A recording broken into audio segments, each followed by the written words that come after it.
capital city Georgetown. Political, legislative, economics, and current affairs. The People's National Congress Reform, PNCR, presents Nation Watch.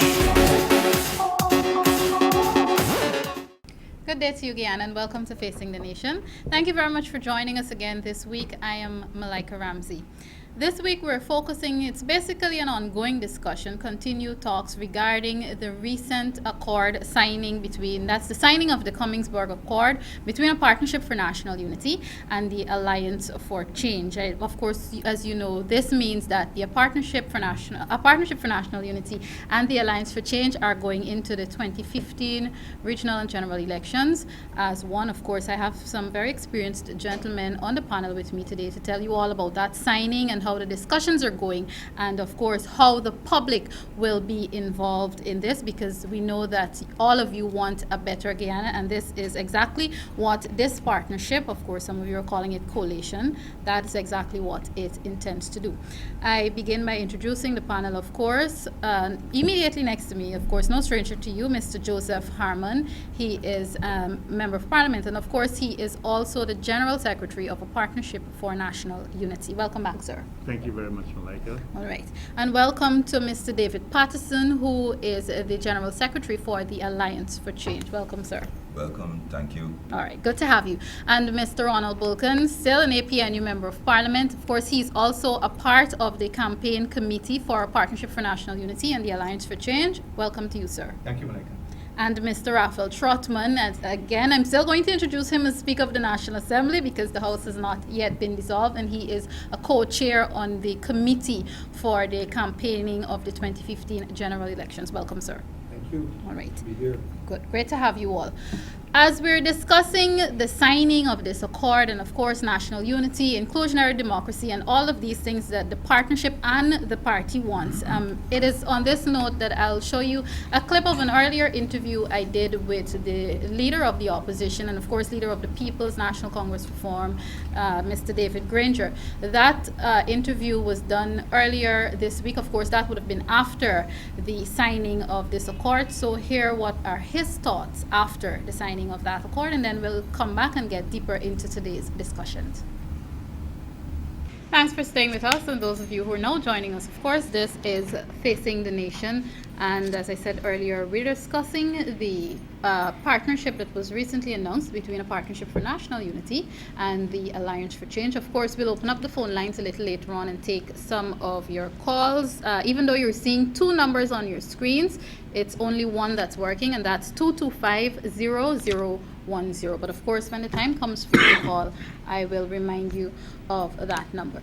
Gentlemen, a good day to have discussions on this recently signed partnership. Unfortunately, though, I have to start on a bit of a negative note by asking you, of course, beginning with Mr. Trotman. Now, even before the deal was signed on the 14th of February, we heard talks about who's going to lose their identity and people will be disappointed in their individual parties and partnerships and so on. Do you feel any sense of loss at all, even after this signing, even though it's been only a week, Mr. Trotman? Well, I would even put that, if I could, as a negative note to start on. It's Okay. very practical, it's pragmatic, it's topical.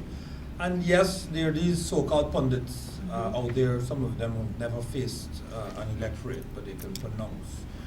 Who says that there's going to be massive fallout? No, in fact, there is going to be the initial reaction, yes, of some concern.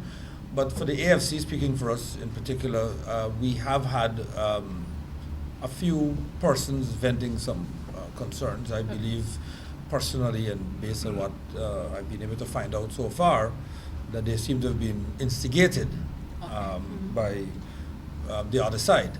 But that apart, we're finding that young people in particular are signing up, are asking to be a part of it, and they're coming not to be a part of the AFC, but to be a part of this coalition, because they see for the first time that persons who they believe can transform the country are getting together. And so I reject this notion about massive fallout and confusion. There are people who want to provoke. And in fact, about one or two media houses are trying to make it appear as if there's this massive fallout and confusion. And the truth is, two persons making statements don't compare to 200,000 saying otherwise. And so I say to the public, ignore those and let us press on towards May 11th. And as we go, we're explaining and people are understanding and people are giving us suggestions. They're excited and we're quite surprised, pleasantly and happy at the way it is unfolding. Okay, thank you, sir. Mr. Harmon, your take for PNC and the Partnership for National Unity. Is there a sense of loss or gain? Well, we don't see this as a sense of loss at all. In fact, we are very optimistic, we are very upbeat about what has happened. But just as Raphael said, there are people who will be concerned and say, well, look, y'all give up too much. There's always on both sides, there are people who say these things. But I believe that if you really are concerned about the future of this country, the direction in which we are going, then there's really no loss, it's a gain. It's a gain for Guyana. Because there are so many people who call you after that say they feel uplifted, they feel light. It's as if a burden has been taken off of the shoulders of this country. And people are very excited about the prospects of what this coalition can do for Guyana. I think they've had enough of the PPP. And really, that is the prospect that they don't want to face another 5 years of. This type of corrupt administration, this government that has no regard for law and order, this government that has no regard whatsoever for the security of individuals, as Mr. Granger spoke about earlier. And they want a society that is orderly, they want a society that is just, they want businessmen who want a level playing field. And these are some of the things that we've actually said we are going to do. They want constitutional reform. We want economic development. We want, most of all, national unity. Most of all, national unity. And so when on Sunday morning, the 15th of February, when you open the papers, in fact, on the front page of the Stabrook News, they saw that photograph of David Granger and Moses Nagamutu on the front page. I mean, there's so many people who called and said, man, I feel light, I feel happy about what I see there. Because this is what they see. This is where they see the future of Guyana. They feel that the future of Guyana is in safe hands with these two parties coming together for pushing the development of this country. We have been held back for far too long. And I believe, like there's an old song that says, ain't no stopping us now. We're on the move. Okay, understood. Gentlemen, I'm just going to throw this one out there. And of course, I'm going to explain why I'm asking too. Is there, if there even has to be any, is there a master plan to, in a sense, combat or try to match with the attacks that you're going to get and you're already getting from the current governing party? And for example, the president was quoted on one of the newscasts last evening as going to quarantine and telling the people that, look, I think it's the 1964 coalition brought nothing but hardship for the people of Guyana. How do you plan to deal with attacks and propaganda like that will continue to come from the government? I can begin with you, Mr. Vulcan, if you'd like to jump in on this. Malika, it is axiomatic that one cannot move forward by looking backwards.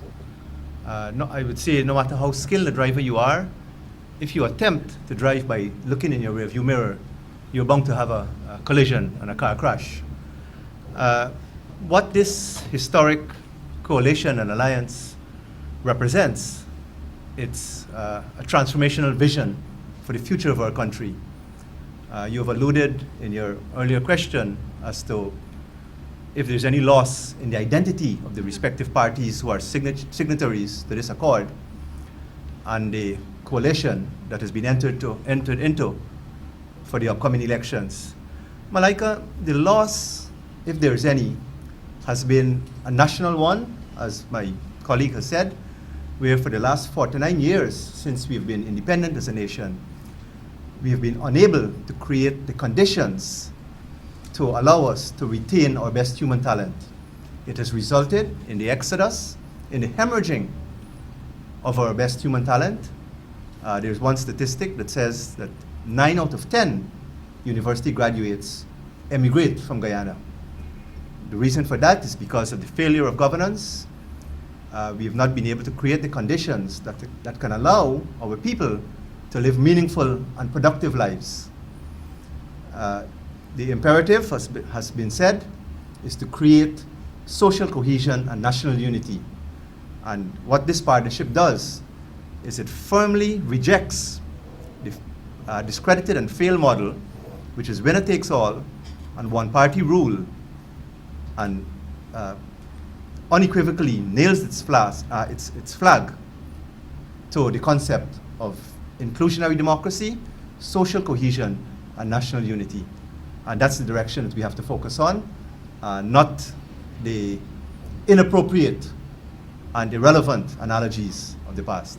All right, before we talk about in general, both parties, the partnerships plans to move forward after you would have taken office on not May the 11th, that would be May 12th. I want to come to General Secretary Patterson for a bit. You were one of the persons heading the talks for the Alliance for Change. I know on the day of the signing, when it was revealed to everyone that we would go forward as a partnership, the leader of APNU did say that he is not expecting an outcome whereby even the collated partnership loses the general election. But I must ask you, sir, in the talks, was there or were there considerations if this does not work, if we're not able to take the reins of government? How would we deal with? I mean, you're going to have to deal with personalities, positions, posts, and all these things. Were there talks about how we're going to move forward with such things? Good afternoon. I would think we just probably briefly considered that, but the entire thoughts were centered on what we're going to do. Winning. Yes, it's winning. Yeah. Entire. I mean, so what we spend most of our time doing is the plans, which Joe was just telling you, what unified plans both parties can carry forward to move the country forward. I mean, winning was never, losing was never really a consideration in the talks at all. Okay, No, great. It's not an option. Not an option. It's not an option. Not an option. Okay, Not an option. wonderful. I can live with that, and I'm sure the general public can live with that. All right, gentlemen, let's talk about plans for Guyana. I mean, there's a lot that has to be done. I always say to people that I think almost every single sector in this country has problems or is completely damaged. Let's say first 100 days, if you want to the coming together of both of you, and of course you can decide which one of you responds to this. What is most important for an APNU-AFC coalition in terms of contributing to the healing of Guyana as we go forward? May I Go ahead. be bold enough to preempt? Malika, there's a lot of nitty-gritty to be addressed, and of course, all the members of the panel will make their respective contributions. But let me say this. The choice before the electorate is going to be a clear one. And I would single out perhaps three of the most important choices that will be presented to the electorate. One is, would you like to see a return to parliamentary democracy? Because we have seen that the PPP have treated the 10th Parliament with absolute disrespect. And it culminated with its prorogation on the 10th of November, where parliamentary democracy was paralyzed or suspended. APNU has gone into all 10 regions of Guyana, and we have heard it loud and clear, even from the supporters of the PPP, that they are unhappy about the lack of scrutiny and accountability in national affairs as a result of the suspension of Parliament. Secondly, would be the question of local democracy. Our constitutional arrangements provides for not one government, but actually 82 governments. There's one central government, and there are 81 local government organs, these being 10 regional democratic councils, 6 municipalities, and 65 neighborhood councils, or NDCs. The PPP have shown unambiguously that they have no interest in honoring the constitutional provisions and people's rights to enjoy local democracy. So again, that would be the second clear choice before the electorate. If you would like to see local democracy become a reality in our country in accordance with constitutional provisions, the only party that will make that a reality will be the coalition or the partnership. And thirdly, I would flag the question of national unity or social cohesion. The PPP had, since they were given a message from the electorate in November of 2011, where the country voted for compromise, consultation, collaboration, as evidenced by the results, which gave the PPP the right to form the executive, but not a majority in the legislature where laws are made. And the PPP ignored, rejected that message, proceeded to operate in the 10th Parliament as if they were given a mandate to rule. And so I would single those three broad areas before we get into some of the nitty-gritty. Okay.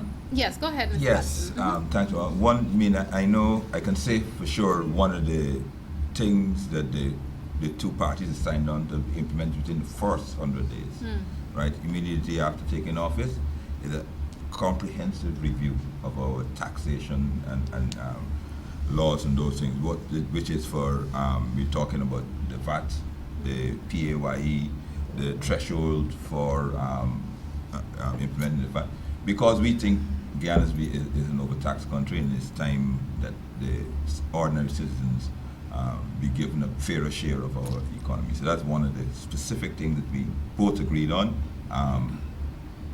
within the first 100 days. All right, and I'm sure that would come over well with the public because they're already asking, so are you going to reduce the VAT? Before I come to Mr. Harmon, I want to go back to Mr. Trotman for a bit because Mr. Bulkan touched on parliamentary democracy a bit. Now, in the 10th Parliament, Mr. Trotman, we saw a whole lot of back and forth and delaying tactics and all of this. You can correct me here if I'm wrong, but it is thought that for that to stop, in a sense, we need to have constitutional reform. Of course, we can't have constitutional reform immediately when and after a new government takes office. How can you convince the people that, look, this is not the same kind of things that you're going to see that you saw in the 10th Parliament? But to begin with, I think both leaders, Mr. Granger and Mr. Ramsey, representing our Prime Ministerial candidate, Mr. Nagamoto, when he signed, agreed that we will have to start sharing responsibilities even before these reforms are enacted. And that, I think, is a magnanimous gesture. First, to have a president saying, I will allow the Prime Minister, because we've had a Prime Minister for the last 22 years who, a nice guy, nice chap, but he doesn't seem to have any real authority. And so Mr. Granger has actually said, I am going to allow the Prime Minister, whilst these reforms are taking hold, and we go around the country asking people for their views, to allow the Prime Minister to actually be more busy, be more meaningful, be more involved in the business of running this country. And that's something that I believe should not be swept away as just something casual. It is a fundamental shift from what we've seen for the last 20 plus years, because we have a president who has all this executive power that the Constitution says he or she should have, and we have already agreed beforehand not to tamper with the Constitution, but to say, look, we are going to change this Constitution, but whilst we are in the process of doing so, because it can't be done overnight, as you said, it may take at least 18 months to 2 years or less. But in the meantime, we will start not just talking the talk, but walking the walk and implementing some of the things that we say we want to do and showing the nation how this can be done. So constitutional reform is important, and if we ever wondered whether it was necessary, one only had to look at the demonstration or the abuse of executive authority on November 10th and before to know why this is necessary. You see, in other countries, the government has put up Canada, for example, as an example how Canada prorogued. But in Canada, there's a Governor General and a Prime Minister. In our country, in Canada, the Governor General is head of state and the Prime Minister is head of government. In our Guyana, the President is head of government and of state. So he had to advise himself whether or not to prorogue. In Canada, the Prime Minister had to go and make a case to the Governor General why he needed to prorogue. And the reason was, I need some time and some space to negotiate with the opposition so that we may arrive at a workable arrangement for government. And so the Governor General says, yes, it should be for a month and a half, no longer. And in fact, the Prime Minister was able to have that negotiated agreement with the opposition. In our case, it's just no talks, no parliament, no scrutiny, no oversight, nothing. And before I leave this point, if you would allow me, please. Sure. As we are coming to do this program, some of us would have seen the news, elderly woman raped and murdered in Essequibo. One of the very strong points of this coalition, we will deal with crime. Because to be raping women and children and killing and plundering and violence on the high seas and piracy and people losing their boats and engines, and the wantonness has to come to an end. And I believe people get a sense that if there's lawlessness at the top, there's going to be lawlessness at the bottom. And so the leaders have to live by an example, live with integrity, and live by the law, that no one is above the law. We will all be subject to the law. And I'd like to say that running alongside constitutional reform, social cohesion, reform of the taxation system and so forth, public safety and security, and ensuring that we bring this country back to some degree of regular normalcy, where people can feel safe, women can walk without, wear whatever they want to wear without feeling that they're about to be set upon her. A woman could be in her home, a grandmother, and not have to fear. And what's worse is not that these acts or these crimes are committed, but that no one is caught and successfully prosecuted. I think that is what bothers people more, that people are not being prosecuted and brought to justice. Okay. Mr. Trotman, before I come back to General Secretary Harmon, you touched on something there when you talked about the Prime Minister in this case, where he would be allowed a more prevalent role while we're waiting on constitutional reforms. You said that while we're going around the country, are you saying, just for the clarity, because we've never had this before in Guyana, that the people will be consulted as we prepare to have constitutional reform? Is that what you're saying? Well, yes, quickly, and we did in fact have some effort at consultations in 1999, but because we had to go to elections in 2001, the process had to be abridged and shortened a bit. But I expect, and I have no reason to doubt, that we will have nationwide consultations. And I would also like to see our constitutional reformers going to Canada, going to New York, going to Antigua, going to Barbados, hearing from Guyanese, some of whom felt that they had no choice but to leave. Why did you leave? Do you want to come back? What would you like to see? So it wouldn't just be restricted to the 10 regions, but to the so-called Region 11 as well. All right, thank you. Finally, before we have to go to the phone lines, yes, viewers, I'm opening it up a little earlier than usual today because I know you have a lot of questions for these gentlemen, questions that I probably haven't even thought about. Mr. Harmon, if I'm to piggyback on a question that was posed at an earlier press conference that we had, how involved or how far would you go, and of course both a Partnership for National Unity and Alliance for Change, how far would you go when it comes to involving the PPP in this government of national unity that you gentlemen are hoping to form?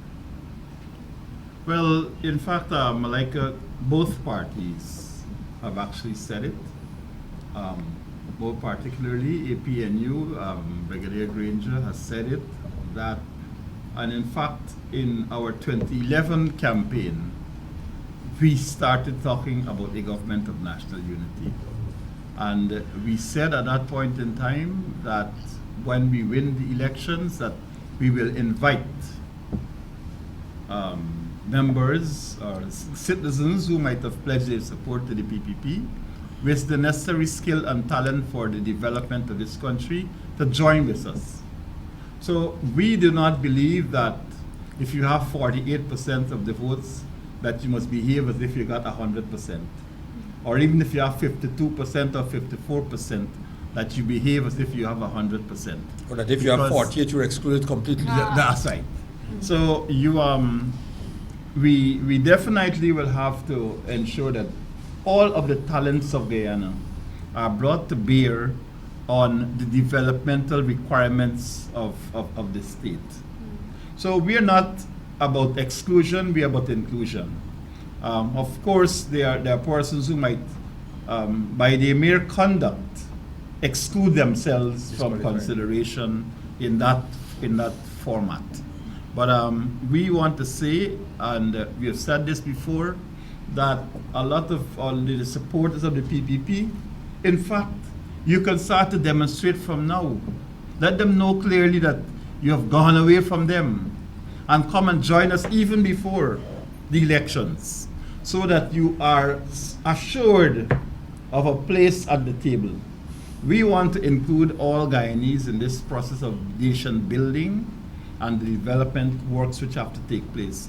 And for the volume, the resources that we have in this country and the small population size, we cannot afford to exclude anyone. So we have to have, as we call it, inclusionary democracy, and we have to ensure that all of the peoples of this country are involved in the development of it. We have no place for that type of exclusionary politics which was performed by the PPP. All right. Thank you, sir. Viewers, our phone lines are now open. Well, not lines. As I said, it's only one number that's working on your screen, and that one is 225-0010. Please call, be as brief as you possibly can, turn the volumes of your television sets down, and I always urge you, please be respectful. So our line is now open. Caller, are you there? Yes, good afternoon, Tibet. Thank you very much, caller. Welcome. Now I must congratulate the parties on the Commonwealth Accord. Based on that, how many years ago we would have had a different governance. Now all that I can say to you as I congratulate you is what the people in Guyana need: good governance. And once we have any particular party and knows how to handle the bench of government, I think that we shall be able to move forward. Now that you have done it, I think that the people will be looking to you to put that which is the instruments which are able to make good governance happen. So we are looking forward for that. To you gentlemen, congratulations again. Thank you. Thank you very much for that, caller.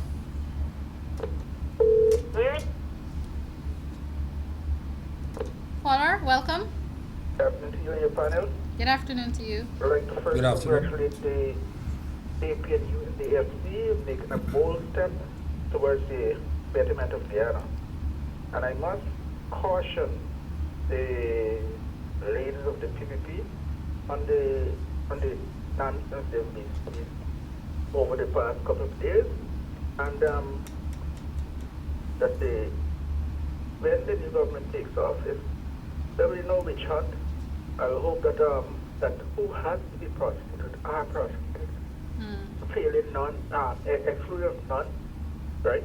And I would hope that the constitutional reform is done very speedily, and we should not omit the things that we see that would be in our favor. I think that the last constitutional reform we had, a lot of things were not changed because people think it wouldn't be in their favor if they hold power. But we see how it could be used against the other party when they were in opposition. So I don't think that we should be thinking about self. We should be thinking about country. Think what is good for the country. We shouldn't have no dictator in this country, right? Regardless of what. Everybody should be subject to the laws of this land, right? Be it president, be it the president who is at the top or the lowest man at the bottom. I think everybody should be subject by the law. Nobody should be excluded. Thank you. Thank you very much, caller. Gentlemen, I think somebody should comment on the note. The first thing the caller talked about was hoping that this new government, of course, that would take office after May 11, would not be on a witch hunt. And I think it's just to secure, especially people who we know are proud PPP supporters, unfortunately, just to let them know that, look, nobody's coming after you. Anyone you Let me just, we can go down the line. It's something that is very, I'm very passionate about. If we hope and intend to, intend to build this country back, we can't start off going after people, and we can't spend 5 years going after people. In righting the ship, as I like to say, some people will have to be displaced. So we can't say that everybody will be allowed to continue doing what they've been doing, but we're not going to have a government for 5 years and we got a checklist this one, we got it, because that's not what we're looking for. We're looking for government to transform Guyana. And I think Joe said it well when he said that there's some people from within the government or who are supportive of them, but who have skills that we need. So we're not going to throw out the baby with the bathwater and say, well, we want nothing to do with you. Some of them disqualify themselves completely.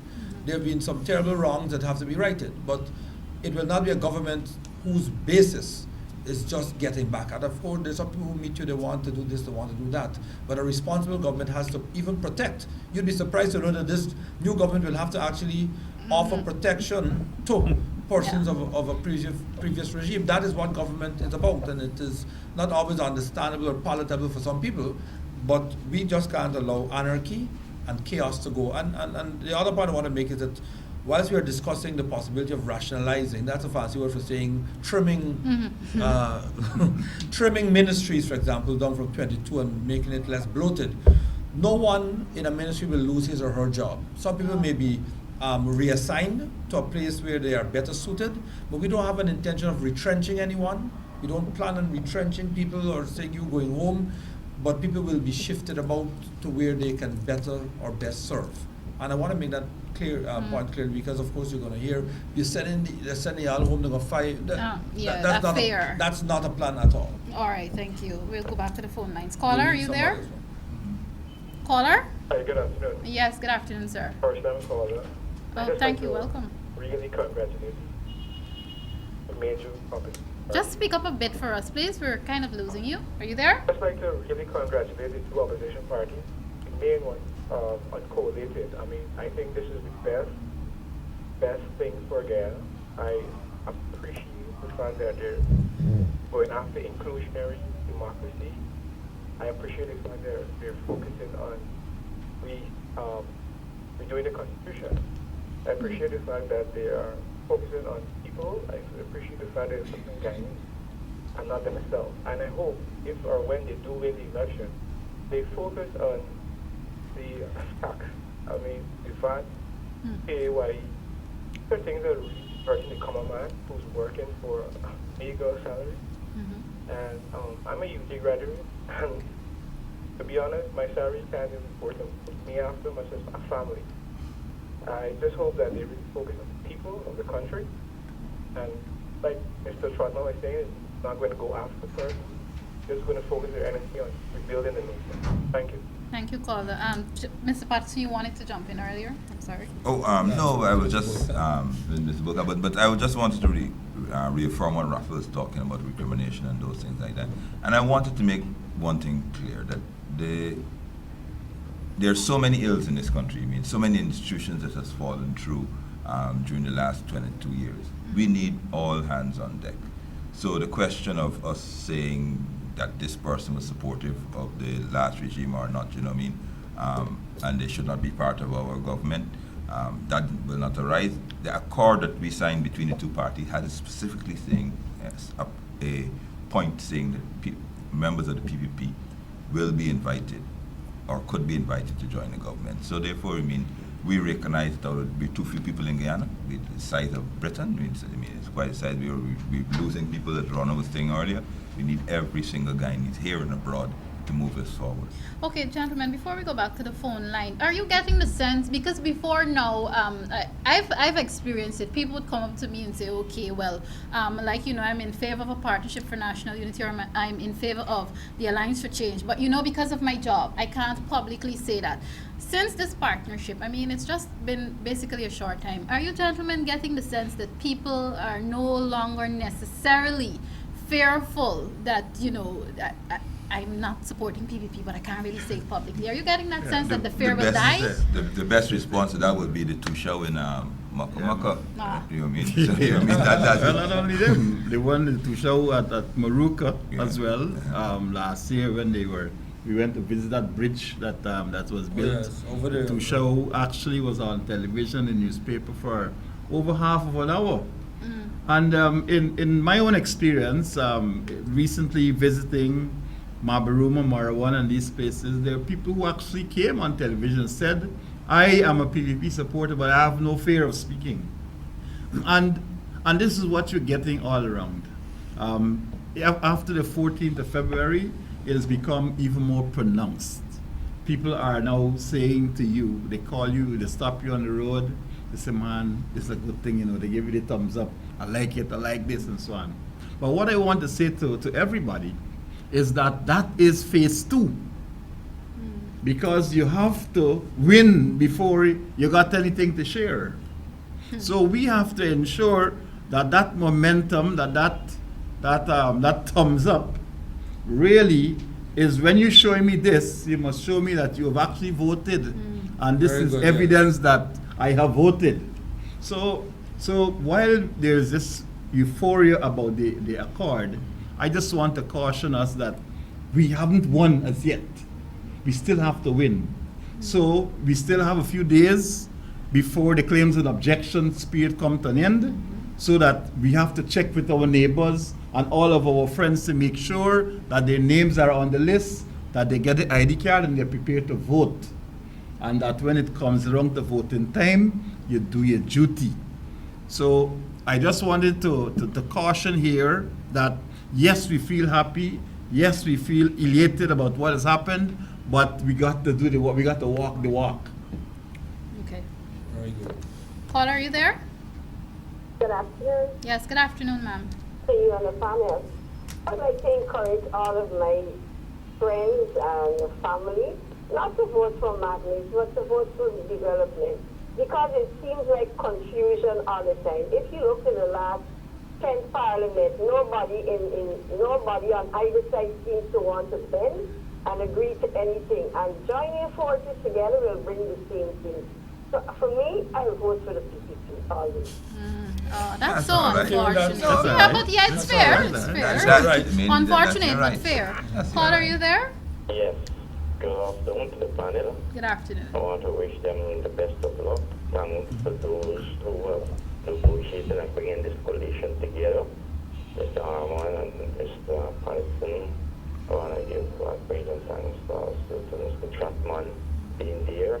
And I know that with this coalition, it will be such a real start. It will be a new, we call it a new order in our nation, which will help organize people to have a better life. I see it as a better life, a better springboard for our new generation that is coming, because we got to think about the next generation. We can't just think about ourselves. And let me tell you this, any party at this time that is not willing to collate to come to see they are selfish, that is selfishness. So I don't think that we as Guyanese really want to be selfish at this time.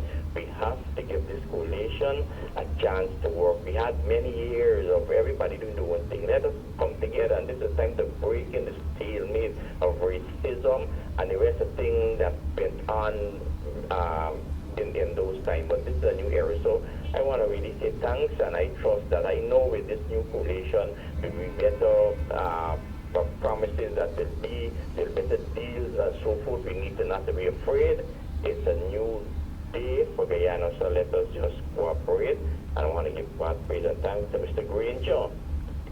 So of really humbling himself, and Mr. Nagamutu, those men have really humbled themselves and recognize that Guyana need a new coming together as you know, as a people, and let us forget that the past is the past, and let us move forward our nation. That is my contribution. May God bless this panel continue. Amen. Thank you very much. Thank you very much. Thank you, Paula, and for your support and the prayers. Very important. Paula, are you there? Yes, Andy here all the time. Good afternoon, gentlemen. Good afternoon. Malika, you're taking too long to talk to about me, man. I'm sorry. I was trying to get it. My apologies, but the floor is yours now, ma'am. Yes. Gentlemen, I am glad about this coalition. And I pray God and ask God for you all to get. You understand? I know that when the time has come for you to get in there, I know you won't walk the walk, but not talk the talk, but walk the walk. And I am not expecting to hear when you're in Parliament, they cuss out like what used to happen. No cussing out whatsoever. I am asking you, please, Mr. Trotman and Mr. Mr. What you call Mr. Balkan, Mr. Mr. Patterson Patterson. and Mr. Mr. Harmon. Patterson and Mr. Harmon. Yes, Mr. Harmon. No cutting out, gentlemen. Take it easy. And I am praying every night. I'm an Anglican every night, every morning, early, very early, 5 o'clock, 5:30. I'm by my bedside praying for you all to get through. I am looking out for this election to come with you all. Thank you very Thank much. you ma'am. very That's much. all I have to say, and God bless you all. Thank you. Thank you Thank very you much. very I'm much. asking God to walk before you, you're going out and you're coming in. And let Him touch you spiritually from your head to your toe and give you all strength. Thank you. Thank you very much Thank- for the Thank you, contribution, man. ma'am. And I can assure you, no, there will be no crossing outs. There'll be disagreements. I see Yeah. Mr. Trotman said, Yeah, no, no, no, What is no. a parliament without some Yeah, heat you, and some- yeah, and- it, and- it, it has to be. and a hot atmosphere? That is the place where Well, we I was have to speaking within debate. the No, of course, coalition, yes, you know what I mean? You know, but our parliament, for all the people say, I'm not saying that we have everything to be proud about it, but in other parliaments, It's worse. in Suriname, one member took up a chair the other to hit another, people pulling guns and hitting each other, pelting shoes. So we're tame, but that doesn't mean that this is the expected behavior all the time. And I think that's what the caller wants to stress on, that I think we saw more disagreements than harmonious working relations in the 10th Parliament. So people want to see us working more. They know there'll be disagreements, but that shouldn't be all that we do. All right. Callers, with just about 7 more minutes or so left in our program, I'll take about maybe 3, maybe less, brief calls, depending on how brief those callers are. Caller, are you there? Okay, some people insist on being unruly today, I see. Caller? Caller? Good afternoon, and I support the alliance there. But what I'm asking, they have over 42,000 pensioners in this country. You also make a pledge to increase the old age pension to 18,000, at least 18,000 a month, so that these old people could live, 18,000 a month, and you could finance it corruption. You could finance this increase from corruption. That's all I have to say. Thank you very Indeed, much. as we go after corrupt transactions, where it is believed that, and I'm sure Mr. Bulkan is going to correct me here, but it is believed that over 20% of project costs go to waste, leakage, or to corruption.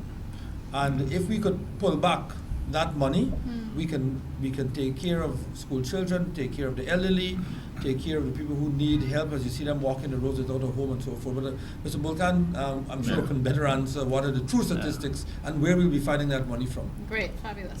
Whatever the statistics are, Malika, the evidence is overwhelming that the waste, mismanagement, and corruption is monumental. What exists is industrial scale corruption, and that will be brought to an end on May 12th of this year. All right.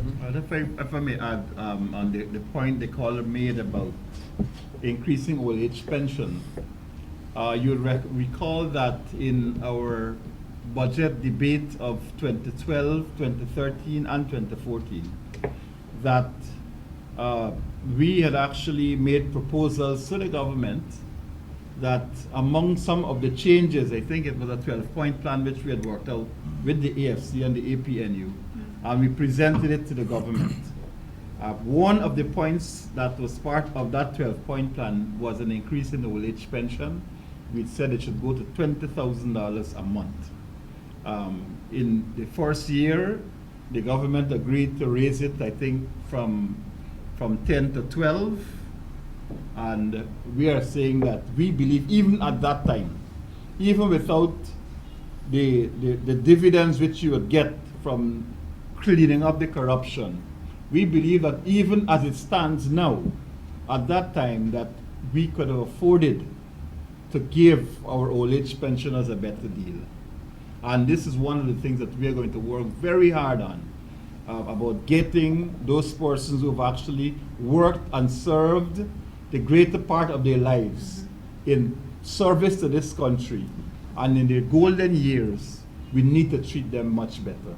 And this is one of the planks of our campaign, that we are going to deal with old age pensioners in a more humane way, and ensure that while we talking about a living wage for those people who are working, that those people who have worked and are now pensioners, that they get a pension that allows them to live a decent life. All right. Final call for today, viewers. Caller, welcome. Hi, good afternoon. Good afternoon. And to the Good panel. afternoon. I'm actually a Guyanese that lives outside of Guyana. And from my recollection of politics before, there has been a lot of gutter stuff going on, low life, back and forth, and, you say this and I say that, and you say stuff that, for me, that's bad image. Because this is a new era. This coalition is history making, and I believe that it's time that we all mature, we grow up, we act more responsibly. Now, the PPP, they do things once. They do things how they know to do it. Maybe not all of them. However, when I look at the AFC and APNU, I believe that I see a great level of maturity, a great level of responsibility. So all I'm asking is, not just for me, but for the sake of my children, for the sake of my grandchildren, for the sake of the world at large, as they look on, let them see that indeed we have moved from that place where, we measured each other with, yardsticks that were not accurate. And of course, like I said, the PPP are going to say a lot of stuff. They have been saying a lot of stuff.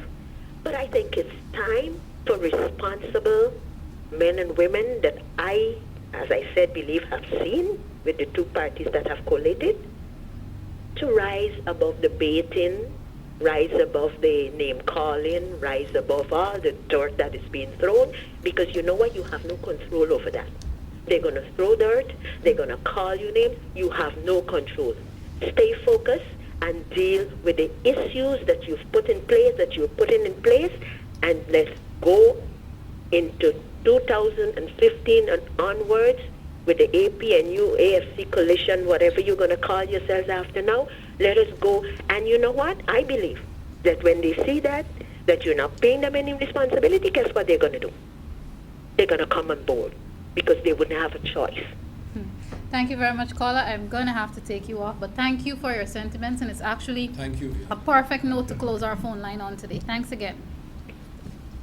Gentlemen, I'm going to give each of you about, less than 30 seconds, as we have to begin to wrap up. Exactly what message would you like to leave with the public before we leave this program? I'm going to begin with you, Mr. Harman. Well, I like the last caller.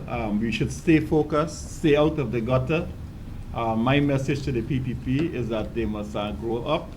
Let us recognize that what we're talking here about is the development of this country. It is not about, like Roland said, looking back. It's about looking forward. And where do we need to take this country as a nation?